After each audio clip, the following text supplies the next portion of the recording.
گزرا ایک غریب کسان کسی گاؤں میں رہتا تھا۔ اس کے پاس ایک گائے کے سوا کچھ نہ تھا۔ یہ گائے اتنی دبلی تھی کہ اس کی ساری ہڈیاں نظر آتی تھیں۔ اس کے دانت اتنے کمزور ہو چکے تھے کہ کسان کی جھونپڑی کے پاس جو سخت کھردری گھاس اگتی تھی وہ اسے چبا نہیں سکتی تھی۔ یہی گھاس اس کو میسر تھی اور اس سے اس کا پیٹ نہ بھرتا تھا۔ ایک دن جب وہ اس گھاس کو کھانے کی کوشش کر رہی تھی تو اسے باڑ کے دوسری طرف سے نرم اور تازہ گھاس کی خوشبو آئی۔ وہ اس خوشبو کو سونگھ کر بے چین ہو گئی اور رسی توڑا کر ٹوٹی ہوئی باڑ پر سے کود گئی۔ باڑ کے اس طرف گاؤں کے ایک بڑے زمیندار کا بنگلہ اور اس کی چراگاہ تھی۔ اس زمیندار کے ملازم نے جب گائے کو چراگاہ میں گھس کر گھاس پر منہ مارتے دیکھا تو مارے غصے کے اس کا برا حال ہو گیا اور اس نے اپنا شکاری چاقو نکال کر بیچاری گائے کا گلا کاٹ دیا۔ کسان اور اس کی بیوی کو اپنی گائے کے ذبح ہو جانے کا بہت دکھ ہوا۔ ان کے پاس لے دے کر یہی ایک گائے تھی۔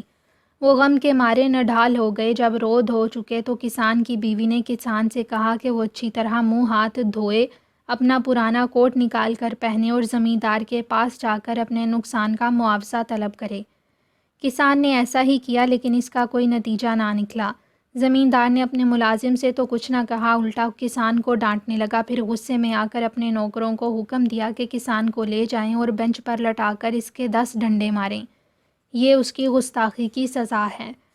کسان بیچارہ ڈنڈے کھا کر گھر پہنچا اور اپنی بیوی کو سارا قصہ کہہ سنایا۔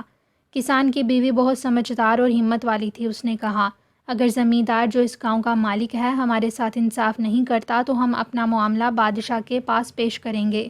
ہمارا بادشاہ نیک اور انصاف پسند ہے۔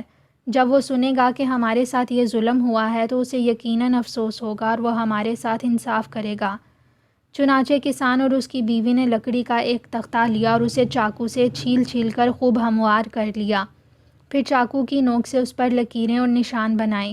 ایک نشان انہوں نے اپنی جھونپڑی کا بنایا، دوسرا زمیندار کی چراگاہ اور بنگلے کا، تیسرا باڑ کا جہاں سے وہ ٹوٹی ہوئی تھی اور جس پر سے کود کر گائے چراگاہ میں داخل ہوئی تھی، چوتھا نشان اس جگہ کا جہاں زمیندار کے ملازم نے گائے کی گردن کاٹی تھی۔ پھر انہوں نے ایک بینچ کی تصویر بنائی اور اس پر کسان کو الٹا لیٹا ہوا اور زمیندار کے ملازموں کو اس کے ڈنڈے مارتے ہوئے دکھایا۔ جب تختے پر یہ پورا نقشہ تیار ہو گیا تو کسان کی بیوی نے تختے کو کسان کی پیٹھ پر باندھ دیا اور اس سے کہا کہ اب وہ بادشاہ کے پاس جائے اور یہ دکھا کر پوری بات اس کو بتائے۔ پھر راستے کے لیے اس نے 2 روٹیاں اور پنیر کا ایک ٹکڑا ایک رومال میں باندھ کر اس کے کوٹ کی جیب میں رکھ دیا۔ کسان نے اپنا ڈنڈا ہاتھ میں لیا اور بادشاہ کے محل کی طرف چل پڑا۔ چلتے چلتے راستے میں ایک جنگل پڑا۔ جنگل میں پہنچ کر اس نے ایک شکاری کو دیکھا جو سبز لباس اور چمڑے کے عمدہ جوتے پہنے تھا اور اس کی ٹوپی میں عقاب کا پر لگا ہوا تھا۔ کسان نے اس کو سلام کیا اور کہا، ساری بڑائی اللہ کے لیے ہے، آپ پر سلامتی ہو۔ شکاری نے جواب میں آمین کہا اور پوچھا، تم کون ہو اور کہاں جا رہے ہو؟ کسان نے جواب دیا، میں اپنے بادشاہ کے پاس جا رہا ہوں۔ یہ جو تختہ آپ میری کمر پر دیکھ رہے ہیں اس پر میں نے اور میری بیوی نے اپنی فریاد لکھی ہے۔ کیسی فریاد؟ شکاری نے سوال کیا۔ ہماری گائے کو مار کر ہمارے ساتھ جو ظلم کیا گیا ہے اس کی فریاد، کسان نے جواب دیا اور پھر بولا، اگر آپ اجازت دیں تو میں یہاں بیٹھ جاؤں اور آپ کو پورا قصہ سناؤں؟ میں چلتے چلتے تھک گیا ہوں اور مجھے بھوک بھی لگ رہی ہے، آئیے آپ بھی میرے ساتھ کھانے میں شریک ہو جائیے۔ شکاری نے بھی سارا دن کچھ نہیں کھایا تھا۔ اس نے خوشی سے کسان کی دعوت قبول کر لی۔ کسان نے ایک روٹی خود لی، دوسری شکاری کو دی۔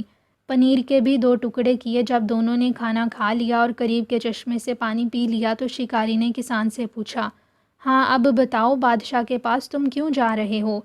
کسان نے اپنی کمر پر باندھا ہوا تختہ اتارا اور اس پر جو کچھ کھدا ہوا تھا وہ شکاری کو دکھاتے ہوئے کہنے لگا، یہ دیکھیے، یہ میری جھونپڑی ہے، یہ زمیندار کا بنگلہ ہے، یہ چراگاہ ہے، یہ وہ ٹوٹی ہوئی باڑ ہے جہاں سے میری گائے کود کر اندر گئی، اور یہ وہ جگہ ہے جہاں زمیندار کے ملازم نے اپنے شکاری چاقو سے میری گائے کا گلا کاٹا، اور جناب دیکھیے، یہ وہ جگہ ہے جہاں زمیندار کے ملازموں نے اس کے حکم سے میرے 10 ڈنڈے مارے۔ کسان نے اس طرح پورا قصہ شکاری کو سنایا اور بتایا کہ کس طرح اس کی بیوی نے یہ تختہ تیار کیا اور اس سے کہا ہے کہ وہ بادشاہ کے پاس جائے اور اس سے فریاد کرے۔ شکاری نے کسان کی کہانی سن کر اس سے کہا، تم ضرور بادشاہ کے پاس جاؤ اور اس کو یہ تختہ دکھا کر اسی طرح پورا قصہ سناؤ جس طرح تم نے مجھے سنایا ہے اور جیسا کہ تمہاری بیوی نے کہا ہے۔ وہ یقیناً تمہارے ساتھ انصاف کرے گا۔ پھر وہ دونوں ایک دوسرے سے رخصت ہو گئے۔ کسان کو کچھ پتہ نہ تھا کہ جس شکاری سے وہ باتیں کر رہا تھا وہی تو اس کا بادشاہ تھا اور یہ جنگل اس کی شکار گاہ تھا۔ دوسرے دن کسان بادشاہ کے محل میں پہنچا اور بادشاہ سے ملنے کی اجازت چاہی۔ دربان اسے فوراً اندر لے گئے۔ پہلے وہ ایک بہت بڑے ہال میں پہنچا اور پھر ایک نہایت شاندار کمرے میں، جہاں بادشاہ سونے کے تخت پر بیٹھا تھا اور اس کے 12 وزیر تخت کے ادھر ادھر کھڑے تھے۔ کسان نے بادشاہ کو دیکھا تو نہیں پہچانا، کیونکہ اب وہ شاہی لباس میں تھا اور اس کے سر پر عقاب کے پر والی ٹوپی کی بجائے ہیرے جواہرات کا سنہری تاج تھا۔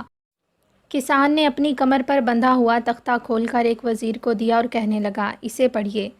اس سے آپ کو میری گائے کا قصہ اور زمیندار اور اس کے ملازم کے ہاتھوں ہم پر جو ظلم ہوا ہے اس کا پورا حال معلوم ہو جائے گا۔ وزیر کی سمجھ میں کچھ نہ آیا۔ اس نے دوسرے وزیر کو وہ تختہ دکھایا، وہ بھی نہ سمجھ سکا۔ اس نے تیسرے کو دکھایا، یہاں تک کہ 12 کے 12 وزیروں نے وہ تختہ غور سے دیکھا، مگر ان کی کچھ سمجھ میں نہ آیا کہ یہ کیا ہے۔ انہوں نے خفا ہو کر دربانوں کو اشارہ کیا کہ کسان کو باہر لے جائے، لیکن بادشاہ نے انہیں روک دیا اور کہا، لاؤ یہ تختہ مجھے دکھاؤ، میں دیکھوں اس میں کیا لکھا ہے۔ وزیروں نے وہ تختہ بادشاہ کی خدمت میں پیش کیا۔ بادشاہ نے اس پر ایک نظر ڈالی اور کسان کو قریب آنے کا حکم دیا۔ جب کسان قریب آ گیا تو بادشاہ تختے اس پر بنے ہوئے نشانات کی طرف اشارہ کر کے بولا، یہ تمہاری جھونپڑی ہے اور یہ زمیندار کا بنگلہ ہے؟ جی حضور، کسان نے جواب دیا۔ یہاں زمیندار کے ملازم نے تمہاری گائے کا گلا کاٹا؟ جی سرکار۔ اور یہ وہ جگہ ہے جہاں زمیندار کے نوکروں نے تمہارے ڈنڈے لگائے تھے؟ جی عالیجاں۔ اور یہاں زمیندار کے ملازم نے تمہاری گائے کا گلا کاٹا تھا؟ جی بادشاہ سلامت، آپ نے سب ٹھیک پڑھ لیا، یہی تھی وہ جگہ، کسان نے خوش ہو کر کہا۔